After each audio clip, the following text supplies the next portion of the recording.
Welcome to Mock the Week. I'm Dara Breen. Joining me this week are Andy Parsons, Tiff Stevenson and Joshua Whitcomb, Ramesh Ranganathan, Hugh Dennis and Gary Delaney.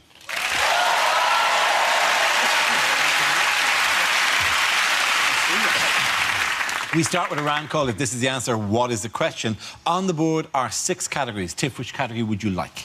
I'll go for home news. OK, your category is home news. The answer is 339 miles.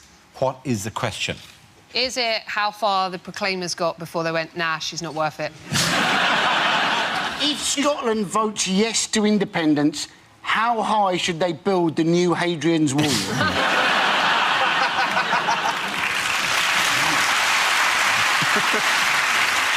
Is it what distance from a roundabout is too soon to slow down?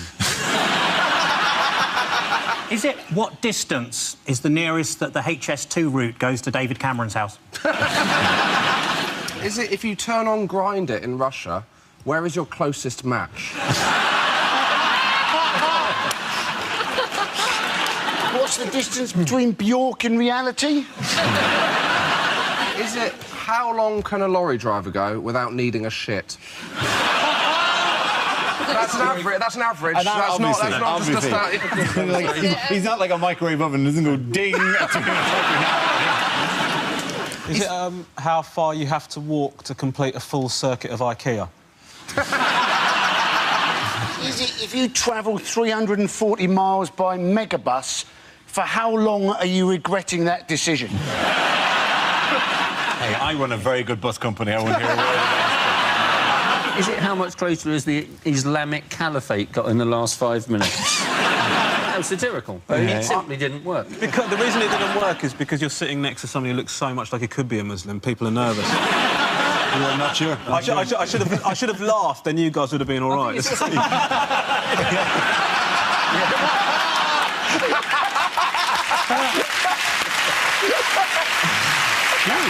Is the answer, how far did the Tour de France go through Britain this week? Absolutely right. Thank you very much, Josh. Really good. Very well. Yes. The question I was looking for was, what's the total distance of the 3 British stages of this year's Tour de France, which began in Yorkshire at the weekend? Did you watch it? Did you watch it? Exciting. Yeah. I enjoyed him coming through London.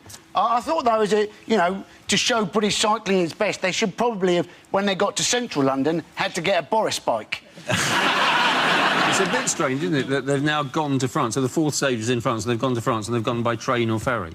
When the obvious answer is send them across the channel on a pedalo. It's exciting, because it was in Yorkshire, but it still wasn't very Yorkshire. There was part of me that was hoping on the final descent they'd be overtaken by the guy from Last of the Summer Wine in a bath. I was playing the Hovis music. Yeah. He's a very happy Yorkshire, wasn't it? I mean, that's not a lot of people's traditional view of Yorkshire, you know, that they would have all sat and watched it go past and then gone, huh? A nice clash of cultures, though, isn't it? I like the idea of Yorkshire people with French people, and we're hoping for, like, a big romance to bloom, where I've got a Yorkshire woman chatting up a French cyclist. Hey up, love, voulez-vous coucher avec moi ce soir? That would be amazing. Pet. Basically, wasn't it? It was York down to Sheffield, then it was bus to Cambridge, then cycle to London. A very familiar journey if you've ever tried to catch a train on a Sunday. What I like about it is they've sort of given French names to stuff, but then you still have, like, Yorkshire bits in. Do you know what I mean? Like, you've got, like, the Buttertubs Pass has become Côte de Buttertubs. Like, it's quality. It's like when you hear, like, when I hear my family sort of speaking in their mother tongue, you sort of... We talk, and then you have to throw in an English word, like, "En la madre, yo pretty much nalla, nalla, en Kavanga, King's Cross St Pancras."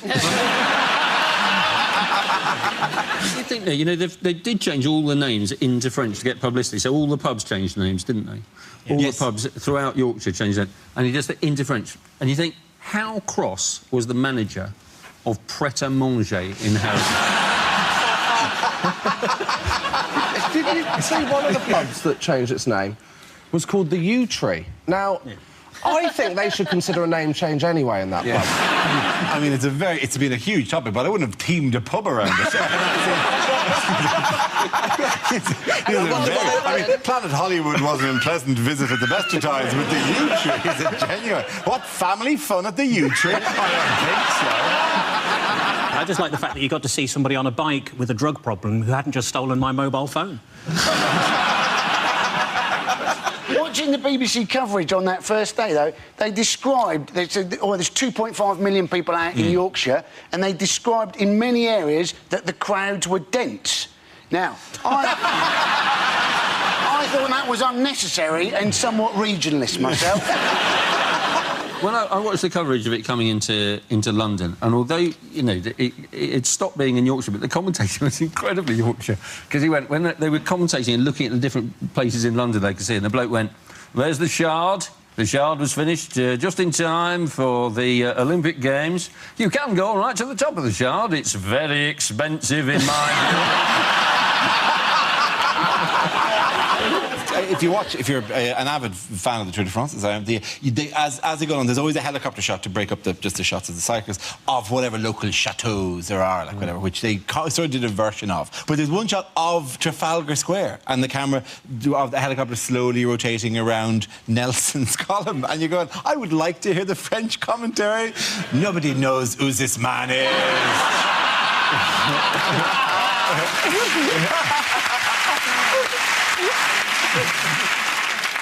Yes, what, by the way, endangered the safety of riders during the stages? This was people taking selfies, and they basically, obviously, they sort of would have their back to the peloton, and so they couldn't actually see them coming. And you think it's just a new form of natural selection, basically, isn't it? Well, wasn't there a lad who got a selfie with the Queen? Yes, and the Queen visited Belfast a couple of weeks ago, and yeah, and it was relatively... He did it really smoothly. I mean, you'd hardly spot it happening. Here's a picture of it here. That's amazing. The picture you want is what that guy behind him is about to do now. Belfast isn't the place to suddenly jump out at a member of the Royals, though, is it? That's a very brave move. In other news... What medical problem has David Cameron warned the world about this week? Posh twat syndrome. This is superbugs that are resistant to the current crop of antibiotics, isn't it? Yes, yeah. Resistant in a proper medical sense, rather than resistant to kind of oh, I'm not fond of it. Apparently the reason bacteria have got so much worse is that all the good bacteria have been put into yoghurt.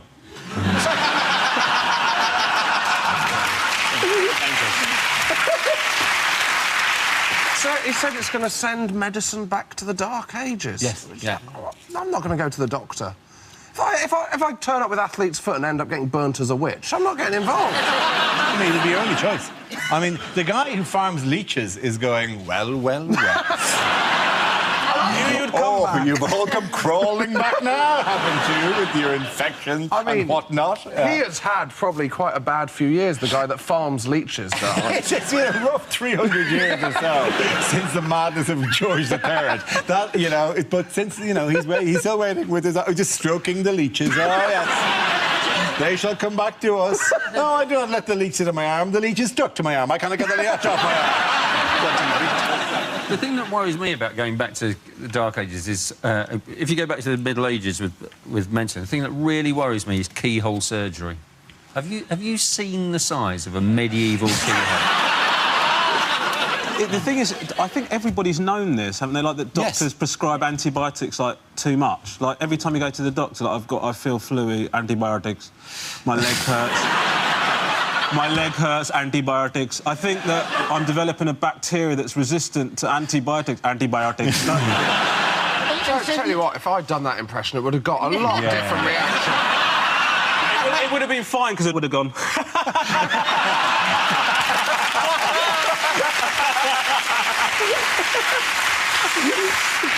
You have the power of life or death, whether you do that. And I can end any of you. There was... You're right, though, in... I'm not now sucking up to you. He's right. This is not a new thing. The timing of Cameron getting on board does feel a bit like he did I've got a press conference and all hands shoot up and goes, what about Coulson? What about Coulson? What about Coulson? And Cameron went, Coulson? People are dying, people. He brought it up, didn't he? He said he brought up antibiotic-resistant superbugs at the last G7 meeting, and apparently Vladimir Putin was very interested in buying some. How has the scientist in America been putting the world at risk? Oh, now, he's kind of mutated a strain of bird flu, hasn't he? Yes, he has, yes. To make it... it's transmissible now between bird and human. It's the thing we've tried to avoid. No, it's not. It's not transmissible between bird and human. It's transmissible between duck and ferret. That's a pub in Yorkshire. It is, yeah. I'm concerned this man has never seen a zombie film, because this is how they all start. They all begin with this. They all begin with this, yeah. Didn't they compare it to a film, though? There's Contagion. Actually, it was in one of the papers, and an example, they give two historical examples of a viral infection. There was Spanish flu, which killed 57 million, and the film Contagion, in which 26 million people died. And you're going, no, the film Contagion, nobody actually died. That didn't happen. That was all fictional. You might as well say it uses a laser similar to the one used in the Death Star, which blew up the planet all the way. If they wanted to compare it to a film that brought suffering to millions, they should have compared it to that one about Princess Monaco of Kent. No, is that her name? Princess Monaco. I don't know her fucking name. I just know it was a terrible film. Princess Grace of Monaco. Princess Monaco of Kent. Yes.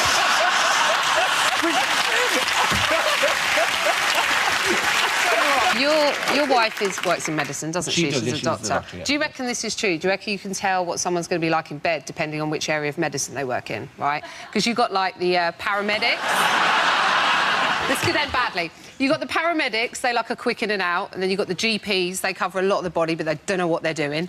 And then you've got the surgeons who like to go and have a rummage around and then leave something behind that shouldn't be there. Often, if you sleep with a GP and you go, well, is there any chance we could do something special? I said, no, I will have to refer you to a consultant from that. At the end of that round, the points go to Romish, you and Gary. Now we play a round called Tour de France.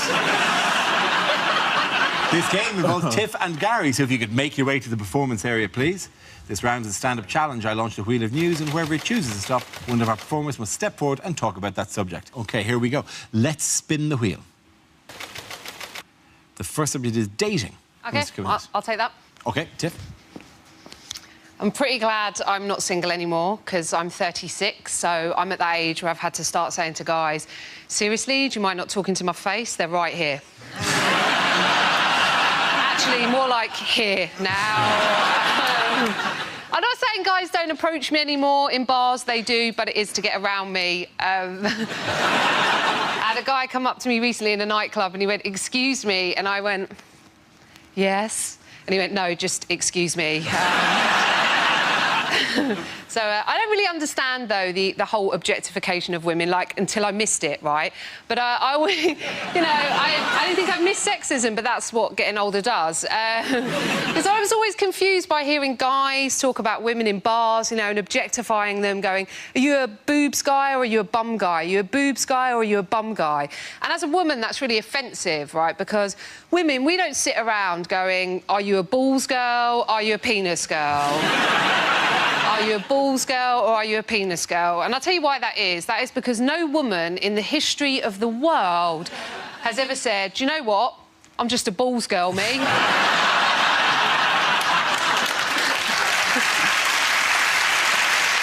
Just really love a pair of balls. I just love a pair of balls. I like how they're dry and clammy at the same time. Wrinkly but weirdly smooth. Red and brown. I like moving them around in my hand like they're Chinese meditation balls.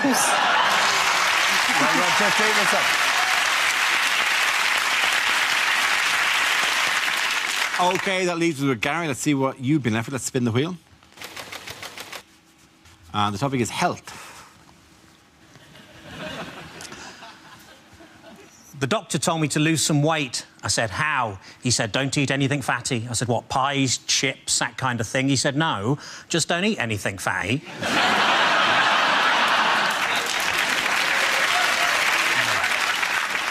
I was thrown out of Weight Watchers for making sarcastic comments during the weekly weigh-in. As you can imagine, I accepted the decision with huge grace, because they threw her out as well.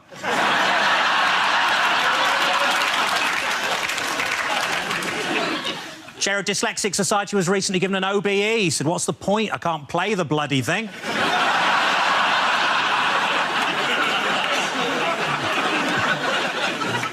I live next door to a family of anorexic agoraphobics. Yeah, but they've got a few skeletons in the closet. A friend of mine's been suffering from paranoid delusions and now he thinks he's a chocolate orange. I worry he's going to be sectioned. Poor Terry. I thought PPI was just something you could get if you didn't wear goggles at the swimming baths.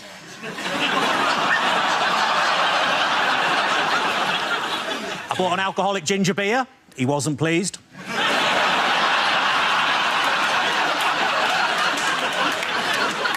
I once met a girl who confused a tube of KY jelly with super glue. I asked how it happened, but sadly her lips were sealed. Thank you. Very good. Well done to both of you. Points there for Tiffany Stapleton. Come back to Dan.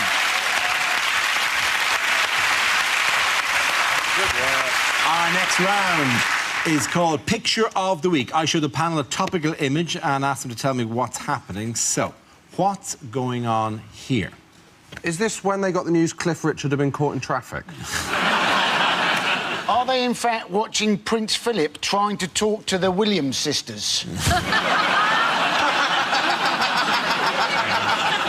Is it news in from the palace, the Queen is dead? What, to get their news from... Oh, God, I hadn't heard that story appear during the week. You think it would have got more coverage than a passing reference on Mock the Week. Have they just seen themselves on the giant screen?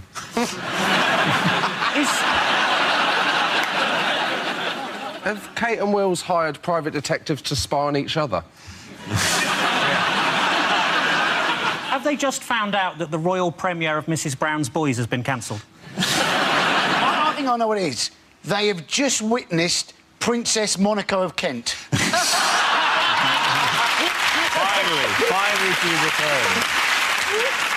It's a new thing where they do, like, public executions of illegal immigrants. Do you laugh? Do you laugh, Rom? Oh, sorry. I found that good. That was OK. Hey, you know what it actually is? I think they're at Wimbledon, aren't they? Yes, they are at Wimbledon. Thank you very, very much. Hugh, of course, at Wimbledon.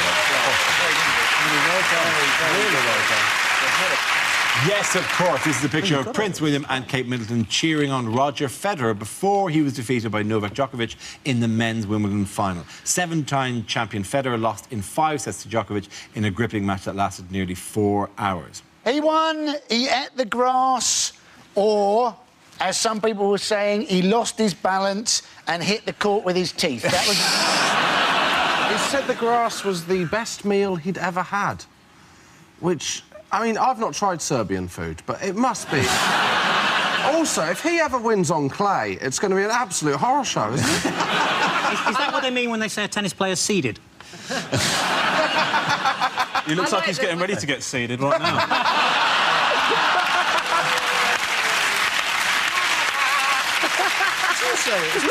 It's pretty dangerous. With Boris Becker there and the crowd shouting, Roger, Roger, it's kind of dangerous. He's going to take that as an instruction and start looking for a waitress, isn't it? He's scary looking now, isn't he, Becker? He looks like he's having a permanent allergic reaction to a bee sting. It's being sort of like a boiled ham in a wig. He's... It was lucky they finished when they did, because, I mean, the smell of burning in the players' box. People going, we've got to get Boris out of the sunshine. Either that or brush him with a bit of egg. We've got to do something. I like how after he won, he dedicated the prize to his future wife and future baby, and all the audience went, "Oh, that's so sweet," apart from his current wife and current baby. It was obviously sad that Murray got knocked out in the quarter-final. He was effing and blinded, wasn't he? You know, 5 minutes before the bloody game, and people were saying they were shocked by him. But let's face it, a Scotsman walking around talking to themselves, shouting expletives to nobody in particular, it's not really that much of a shock, is it? It's With Murray, there's always that thing. There's always that sort of age-old joke where when he's winning, he's British, and when he's losing, he's Scottish. And this time he got battered, and you can't get more Scottish than that. That'll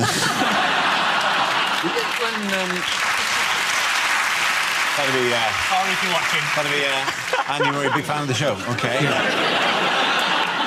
What was special with the women's final this year? It was short. It was quite Weird, brief. isn't it? Because it's normally the men that are quicker. Hello! Hello! That just happened.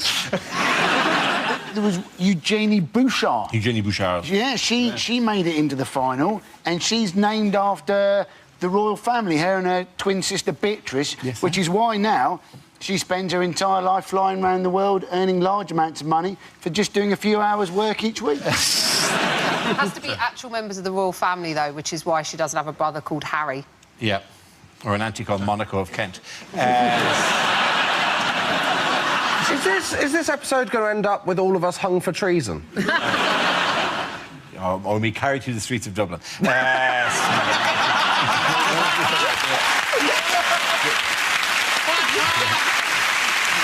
In other news, what did French police recently lose at Marseille airport? A giant Toblerone. This is fantastic. They did. They were doing a security test, weren't they, where they got sniffer dogs to find explosives, Semtex, that they had hidden, and the dogs couldn't find the explosives, and then the policeman who'd hidden the explosives couldn't remember where they'd hidden them. If a sniffer dog can't sniff out the bomb, then that's just a dog. I think probably that is a tough thing to turn to a dog and like take the badge off a dog. You're just demoted to a dog. You're off the force. This explosive they lost, I gather it was called C4. C4, yeah. Which presumably means they got another chance to find it again an hour later on C4+1.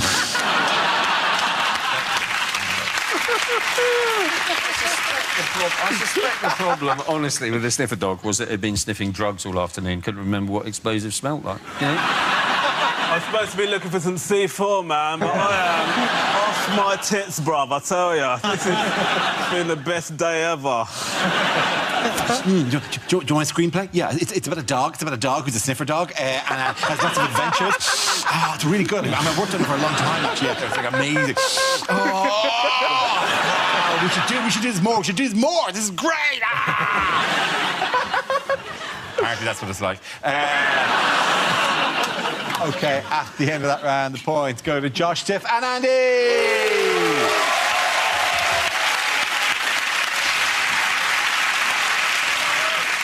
Now we come to scenes we'd like to see, so if everyone can make their way to the performance area, please. I'll read out this week's topics, and then we'll see what our panelists can come up with. OK, here we go. The first subject is unlikely things to hear at the dentist. I think you may have to wear braces. It's just that you're very fat and your trousers keep falling down. I'm just a bit surprised, at all. When I said spit it out, I wasn't expecting you to say you were shagging my wife.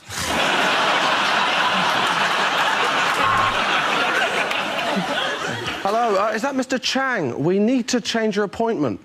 No, we can do 2:15 or 2:45.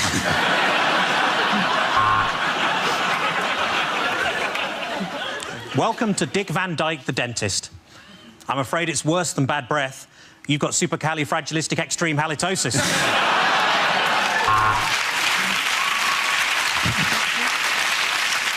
I wouldn't say that your root canal is in a bad way, but I've just found a shopping trolley in it.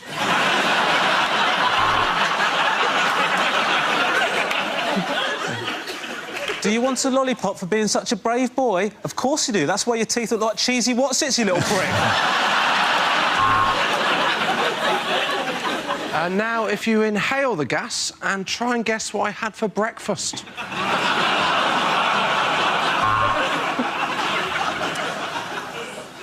Yep, you're right. They are false. Had a good feel while she was unconscious.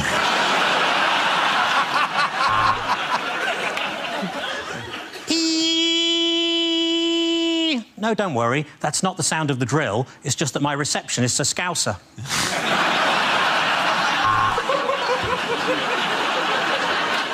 Your dental hygienist will see you soon. She's just going for a shit.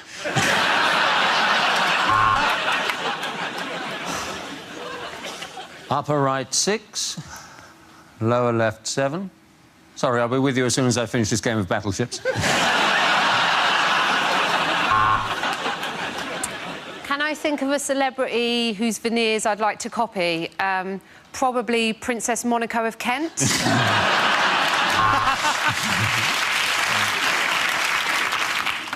Why do I want a crown? Well, I'm Princess Monaco of Kent.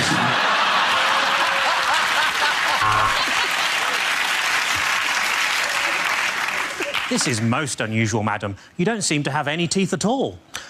What's that? You here for a smear test? That's next door. OK, the next topic is...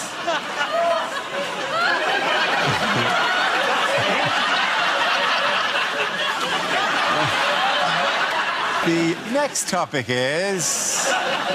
unlikely lines from a children's book. And Sleeping Beauty slept for 100 nights. In fairness, it had been a massive bender. Ah, Black Beauty, she said. I'm glad I bought you rather than the rampant rabbit.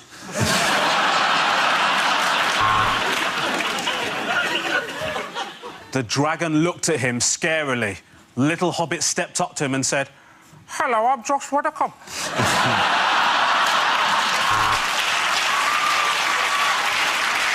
I'm not doing the laugh. I'm not doing the laugh. What big eyes you have, Grandma, said Little Red Riding Hood. Yes, said Grandma. I'm off my tits on methamphetamine.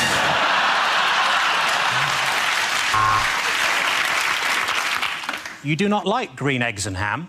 Well, tough. This is a Weatherspoons. Mr Toad, Ratty and Badger all went on an adventure in the motor car. Then Mr Toad accidentally said something racist on camera and was on his final warning from the BBC. I bet you wish you were like me. I fall over all the time and I never hurt myself, said Mr Bounce. Oh, fuck off, said Mark Cavendish.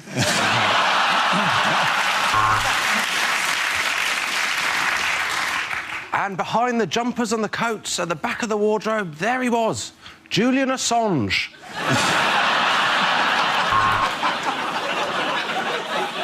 I'll huff and I'll puff and I'll blow you for £5.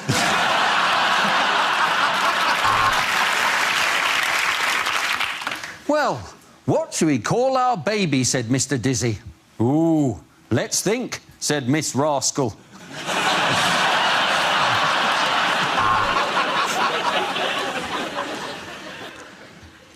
Spot wondered why he'd been placed into the sack with the brick. But either way, this was going to be the best trip to the canal ever. The Fat Controller went on a business strategy course. And from then on, he wanted to be known as the horizontally gifted Chief Operations Manager.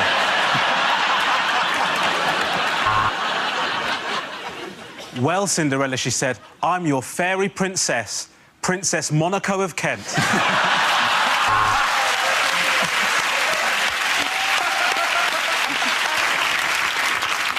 Charlie couldn't believe he was being allowed into the chocolate factory. His girlfriend had been dead against it for years.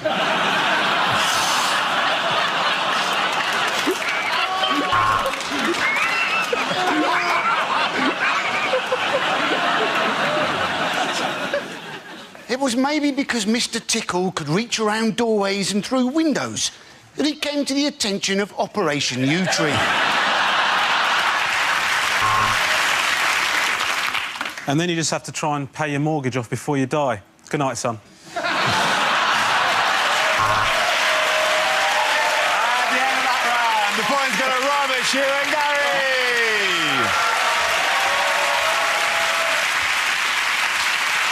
And that's the end of the show. This week's winners are Andy Parsons, Tiff Stevenson and Josh Widdicombe. Commiserations to Ramesh Ranganathan, Hugh Dennis and Gary Delaney. Thank you for watching. I'm Dara Breen. Good night.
and welcome to Mock the Week. I'm Dara Breen. Joining me this week are Andy Parsons, Zoe Lyons and Russell Kane, Ed Byrne, Hugh Dennis and Milton Jones.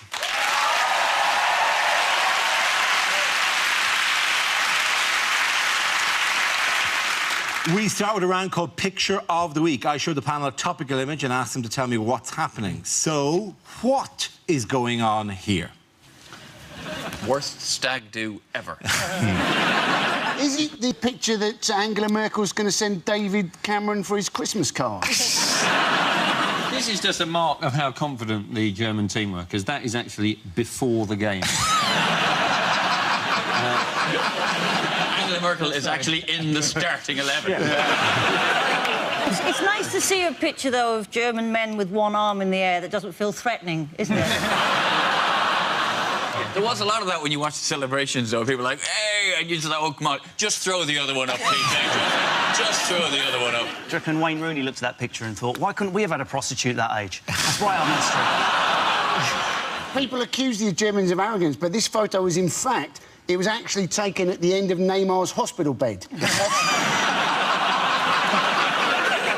But I need someone to tell me what it is. We all know what it is. But You actually need someone to tell you. Yes, because I have not seen any of these things. Who are these men and what is this event that they're attending? Please, I have recently landed in this country from foreign shores. And I'm unfamiliar with your traditions. It's the German team in the dressing room having won the World Cup with Chancellor Merkel. Absolutely, of course. Thank you very much, Hugh Dennis. Yes, of course.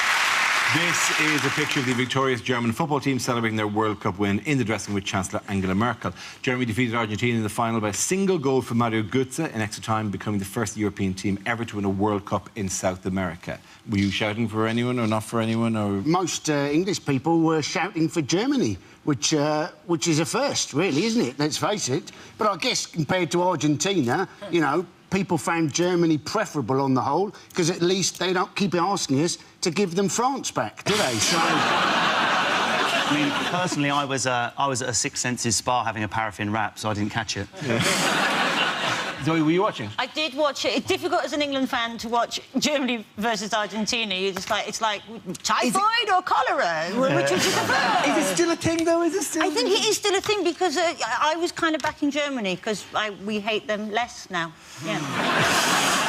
I thought it was... I didn't mind who won. I just, like... It was a good game, but I found it very difficult just watching as an England fan because it all gone so wrong for England. And I bet if you're watching in 4 years' time on Dave, we're still shit, aren't we?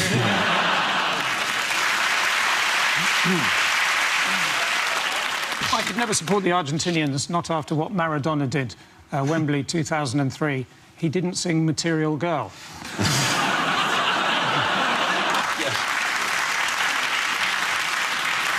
The one I love, the guy I love being there was Putin, because he was there because they're hosting the next one, isn't it? Yes. And every country that hosts it is desperate to win. And he must have been looking at that final thinking, the only way that Russia are going to win is if we invade Germany. Putin sitting next to Blatter was the finest photograph in the history of democracy. How do you win your elections? Oh, I never run against anyone. Me neither! High five! High five! The death of Brazilian football. That's what they'd witnessed. Oh, yeah. Not funny, but that was... interesting. Well, you say that. It was kind of funny. There was... Because a few weeks ago, I was talking about the head, you know, the way they were overemphasising the pretty women in the crowd type shots all the time. And I said... And I on the show called for more shots of children crying. And then when they posted, there's that one of a small boy just blubbing his eye, and he's pushing his glasses out of his face, and he's got a Coca-Cola can, which is beautiful branding, absolutely spectacular branding, and he's weeping into it. And I got sent that image 4,000 or 5,000 times on Twitter in the minute after it was posted with the words "Happy now." Yes, I was. I went through it. I think Brazil got humiliated, but did you see Joe Hart in that shampoo ad? No, obviously not. There was headlines about Brazil going, England was finally we know shame. And you're going, You're aware what the rest of the world refers to when they say a Brazilian. You're aware your name was not always merely associated with beautiful football, but also pubic topiary. That's probably the problem. Their formation's just too narrow. They have to play 1-1-1-1-1-1-1. And the goalie was the arsehole.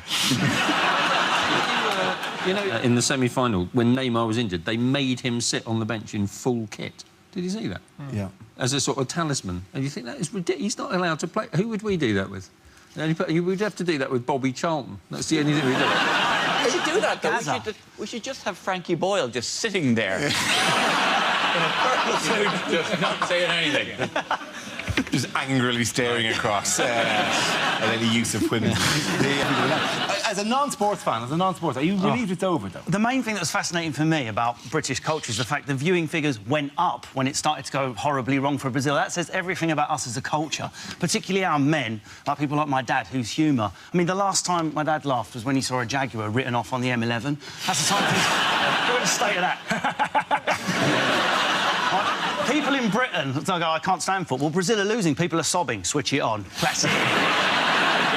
I wasn't impressed with Mr. Messi, though. It wasn't like the book at all.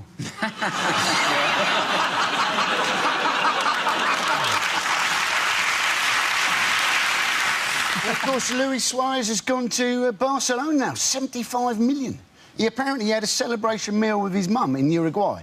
Well, I say he had a celebration meal. Apparently, he lost his balance and the meal hit him in the teeth. And on the BBC, it also coincided with Alan Hansen's last game, didn't it? And nobody asked him the question I've always wanted to ask him about that scar and when he was attacked by Lord Voldemort. I wonder if any old German war criminals gave themselves away watching that match, because there's a few of them in Argentina, isn't there? If they were watching it in their local pub and they just went, yes! Oh, no, sorry. One campaign, by the way, that also slightly backfired is Singapore ran an anti-gambling campaign about a young kid called Andy, and it was about how Andy's dad had wasted their family's money because he was a gambler, and Singapore wants to stamp out gambling. But it wasn't quite as heart-rending as it could have been because of the scripting of the ad. This is the poster they had for it. I hope Germany wins. My dad bet all my savings on that. So the ad was basically... Now you're going to two universities. Hey, little Andy's going to Disneyland! Because gambling pays off. In other news, how has David Cameron been shaking things up this weekend? He's shuffled around the cabinet. It's like the Tour de France. He's got rid of lots of the big names, hasn't he? They've all fallen over. But the one person who's still in the same job is Eric Pickles, which, according to the thing I read, is because he's very difficult to move.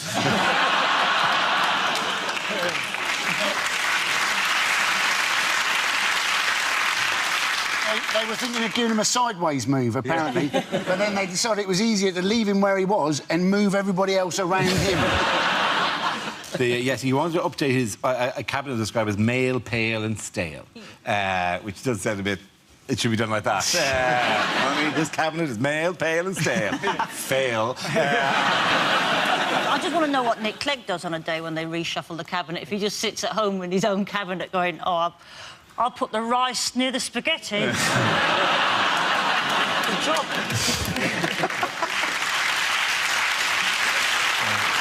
Well, in theory, it's supposed to show that he's being very pro-women. You know, it's very positive for women that he's added more women to the cabinet. But one of the women he added was a woman called Nicky Morgan, who previously was the Minister for Women, and now she's Education Secretary, but still Minister for Women. So that's how important the job of Minister for Women is. You can still do that, and this other full-time job. I just find it creepy when a load of old Tories go, we need more women in the cabinet, and you can just see all the women shuffling past. Can you get through there, you skinny thing? Just... Ken Clark's gone as well, hasn't he? Ken Clark has gone, Do you reckon he'll resign in jazz because he's really into it? I'm leaving. Does Ken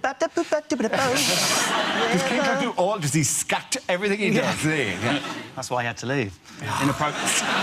Get to the point, Ken. Get to the point. Stop soloing. Stop riffing on it. The Euro. Ken. Apparently, the cabinet now is more Eurosceptic. But imagine thinking that Europe doesn't actually exist.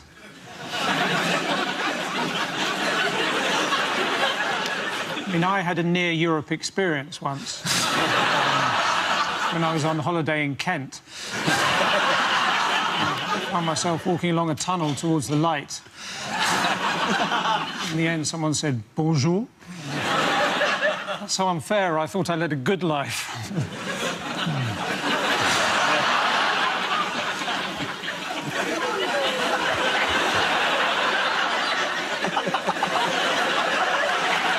You're never quite sure which week Milton is actually mocking, are you?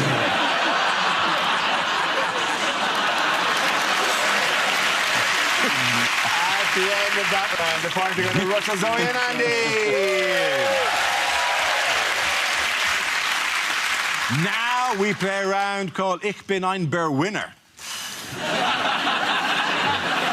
This game involves Zoe and Milton, so if you could make your way to the performance area, please. This round's the stand-up challenge. I launch the wheel of news, and wherever it chooses to stop, one of our performers must step forward and talk about that subject. OK, here we go. Let's spin the wheel. And the first topic is drinking. Who wants to come in on that? Zoe. I like a drink. Realised I was probably drinking a bit too much recently when I turned to a friend not so long ago and, oh, that is a very nice breakfast wine. I like a bit of rosé. Who doesn't like a bit of rosé? Or Princess Petrol, as I like to call it. Favourite wine, obviously, the box of wine. I enjoy a box of wine. People are snobby about boxes of wine in this country. I'm like, no, wine you can stack. It's brilliant. I love a box of wine because glass is so revealing, isn't it? It's transparent. It tells a tale, doesn't it? You can see how much you've had of a bottle of wine. But you can't see through my cardboard box of wine, can you? You have no idea how much of this 5-litre box of wine I have slowly but steadily been sipping my way through during the course of this shitty party. Sometimes I just stick a big straw in the top and pretend it's a massive Ribena.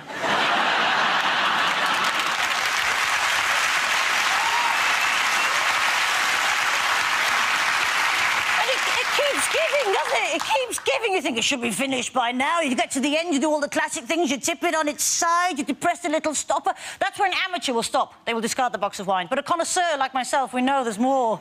There's more lurking, isn't there? You rip open the cardboard head. You pull out the silvery intestines and you play what I like to refer to as the alcoholic bagpipe into your own glass.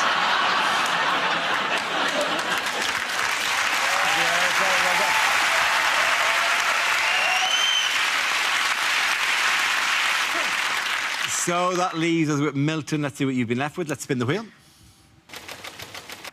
And the topic is communication. Where you go? Is it just me, or the instructions to electrical goods these days far too complicated? I mean, I just don't know that many languages.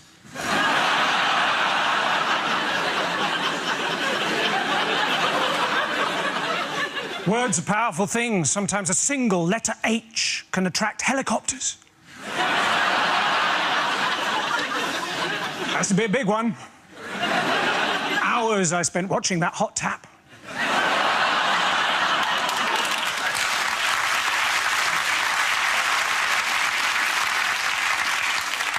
Similes. What are they like? Of course, years ago in Wales, the letter T went on strike, and they had the Great Tea Strike of 1922, or as they had to call it, the Great E-Rike of 1922. Everyone had to get to work by ram.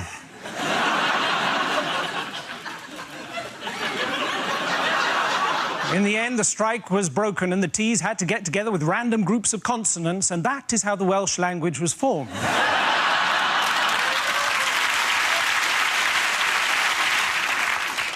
Nuisance phone calls. Oh, they put the bills up.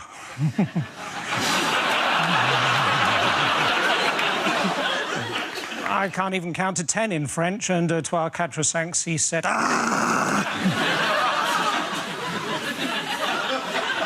Sorry, I've got a wheat allergy. Well done. I think that round points for Zoe. Come on, back down again. Our next round is called If This Is the Answer, What Is the Question? On the board are 6 categories. Russell, which category would you like? Technology, please. OK, technology. The answer is 4 years. What is the question? Is that the amount of time it would take that Magaluf girl to orally pleasure every man on the planet? Is it how long till Germany win the World Cup again? Is it for how long have I been writing a sitcom now? How's that going to go? Oh, it's going to be my ticket off this show. One Direction are rumoured to be splitting up. What is the average age of people who give a shit? Is it the average response time of the snail ambulance? Is it if Scotland become independent, what are they planning on reducing the legal drinking age to? If you add it all up, how much of your life do you spend standing in a room going, what did I come in here for? Is it, Dara, is it? How long have I wanted to tell you that I love you? Back off! Is it the actual number of years Mick Hucknall could hold back before he looked like a clown dipped in acid? How long does it take the average person in Rotherham to eat 5 fruit and veg? Potato is a veg. The correct answer is... When are they going to try and build a spaceport in the UK? It is absolutely right. Thank you very much, Andy Parsons. Well done. Yes, the question I was looking for was, how long will it be before the UK gets its very own spaceport? This is the news that Britain is to build a commercial spaceport which should be operational in 2018. It is almost ludicrously close, because by that means that you'll be able to actually take off and look down and see HS2 not being built. Are you excited? How exciting is this? Oh, it's very exciting. I mean, Virgin Galactic, they're going to take off at the end of this year, apparently, in New Mexico. And Richard Branson says he's going to be on the first flight. Now, given his success with his ballooning, that is a very brave move, isn't it? It's ludicrous to call it Virgin Galactic is what it's called, isn't it? But you know how they only go 62 miles up? That's it, don't they? They get to the outer edges of the atmosphere. And that isn't actually that exciting, is it? That's like saying at the beginning of Star Wars, a long time ago, in a galaxy as far away as London is from Portsmouth. They're talking about putting it in Scotland, but like one of the places, they were talking about putting it on an island, the Hebrides, Benbecula or somewhere like that. And they're coming back going, oh, it's unlikely, though, because people won't want to go that far to go into space. If you can't be arsed dragging yourself to the Hebrides, perhaps space isn't for you. I wouldn't want to go on a Sunday because that, let's face it, that is a bloody long bus replacement service all the way to... Isn't British space control, like air traffic control, isn't it going to be in Swindon? Isn't that where it is? I have no idea where British space control is. It goes, well, Swindon, we have a problem. Oh, Swindon, right, my lover. Surely it'll be Swindon, we have a problem. Well, we're in Swindon. Yes, I don't know how it works. So do you literally just go up and down? Do you go round a bit? You go up and down. Just literally up and down. You're already spinning. Not even across a bit. Wow, we really are so down on this. I'm genuinely surprised at the lack of one. No, it sounds shit. If there was somebody up there pretending to be an alien attacking the craft or something like that, that would make it more worth it. So they should position somebody up there. A high-level hot air balloon that throws, just sprays it with silly string even, to look like alien tentacles. So you go to 60 miles where you see the curvature of the Earth and the stars above, but you don't think that's sufficiently exciting. You expect 6 minutes of weightlessness where somebody goes, oh no, now we're under attack. Wah, wah. Call me a dreamer. The lamest bunch of people in the world. Bunch of weirdos.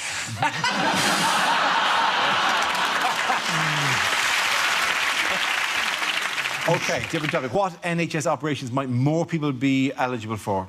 Sam. We're going to be able to get gastric bypasses on the NHS. More fat people will be eligible for them, apparently. you're wondering whether they really need a gastric bypass or whether they need a Greg's bypass just to avoid the shop in the first place. By the way, just to be... We don't say fat people. The term is jolly or... or, for those who are extremely case, morbidly jolly. Apparently there's so many fat people now, right, is that people don't feel that they're fat because they're surrounded by lots of other fat people. Yeah. So the secret is, if you do want to lose some weight, right, is not actually to lose any weight if you're feeling fat. Just hang around other fat people, you'll feel much better about yourself. Yeah. I feel the same way. Sometimes when I feel I'm too funny, I come on this show.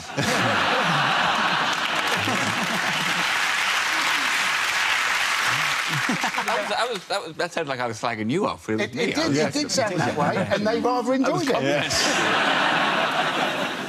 No, the one I hate is when people say, all I've got to do is look at a cake and I put on weight. That's the worst lie. I actually tested it. I kidnapped someone, I locked them in the room and I just showed cake at the window. 2 weeks later, dead and thin. What a lie.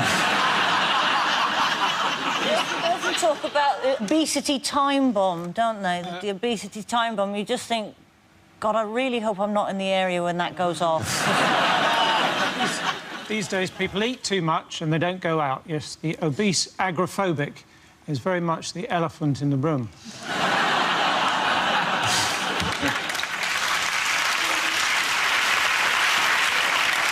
They produced a league table of the obese nations, the obesity league table. America was on top of the table. I think we were third. But you think an obesity league table, surely that was crying out for a pie chart.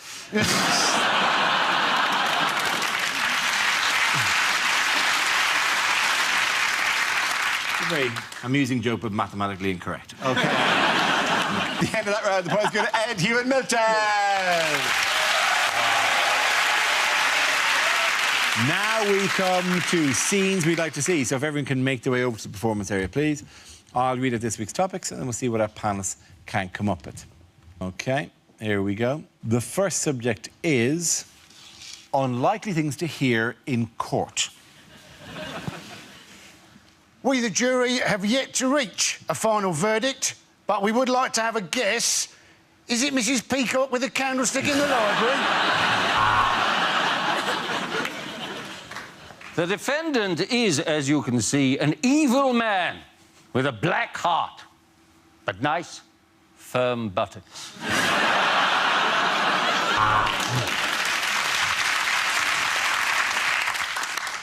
The Guildford 4 and the Birmingham 6 were miscarriages of justice. But S Club 7 must remain in prison.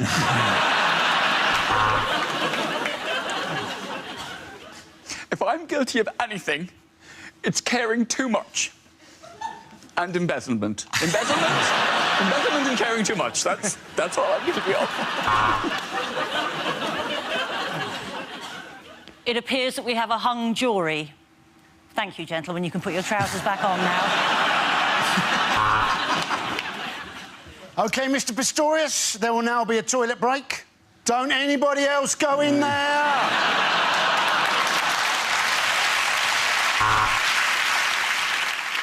Before I pass down this sentence of death, how about a selfie? Oh, my God, your death face is so random. You are accused of stealing top-of-the-range toilet rolls. How do you plead? Quilty or not quilty?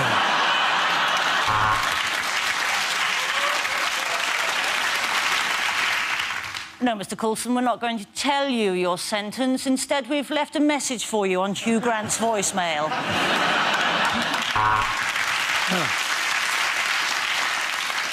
I am now going to pronounce sentence. Sentence.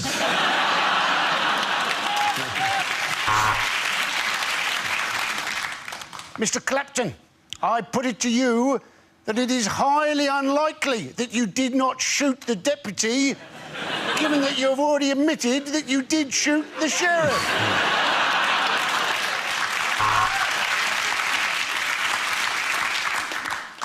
OK, rock-a-bye baby on the treetop.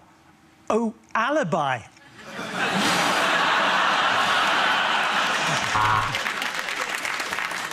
Well, it's been a long and complex trial, so before sentencing, let's have a look at some of your best bits. Mr. Pistorius, the court rejects your defence that at the time of the crime you were legless.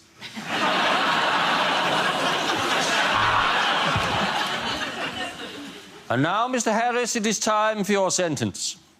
Can you tell what it is yet?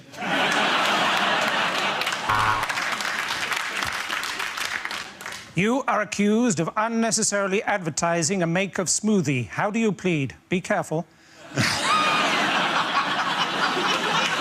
OK, the next topic is things you wouldn't hear in a nature documentary. Watch out for Crocs, because anybody wearing Crocs is a bellend.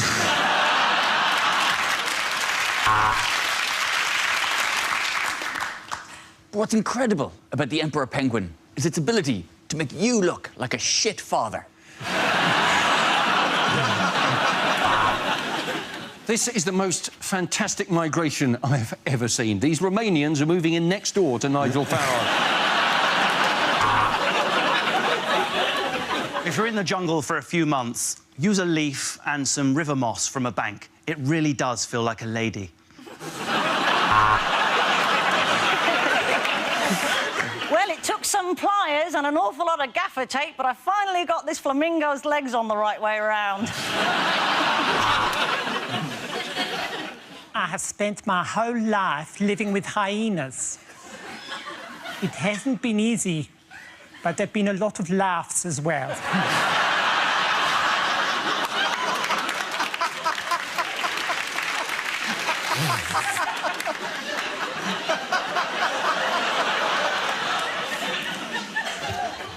The barbs that come off these tiny creatures can be very painful. This one just called me a talentless wanker.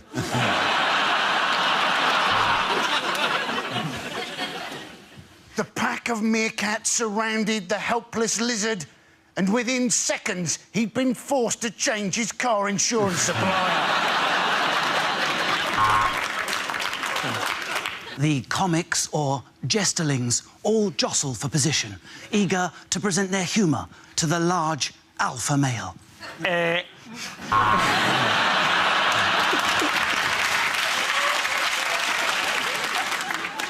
A badger in its natural environment, on the hard shoulder being pecked at by crows. This lioness has just had 4 cubs, but it's not as sweet as it looks. She's also had 3 brownies, 2 guides and a venture scout.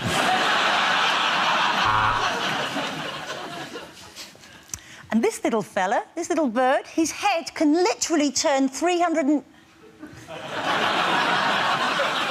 That's owls, isn't it? And now the male attempts you-know-what by putting his thingamajig in the female's whatchamacallit.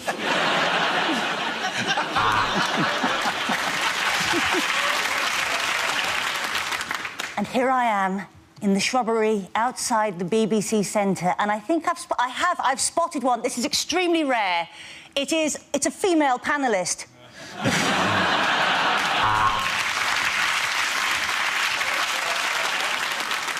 Just one bite from this snake can paralyse the nervous system in 3 seconds.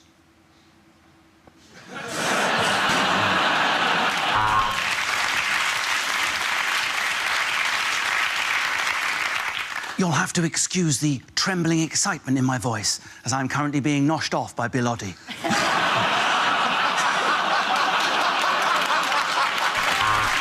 OK, again, that round of applause to Russell, Zoe and Andy.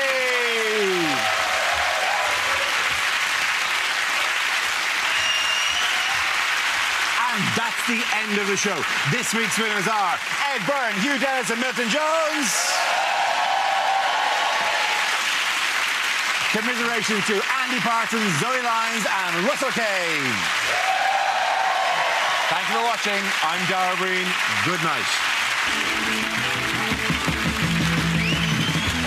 Jack D, Ben Miller, Miles Jupp and Aisling B are trying not to make the audience laugh in half an hour in David Baddiel's new show on Radio 4. Well, here on BBC 2 next, it's Newsnight.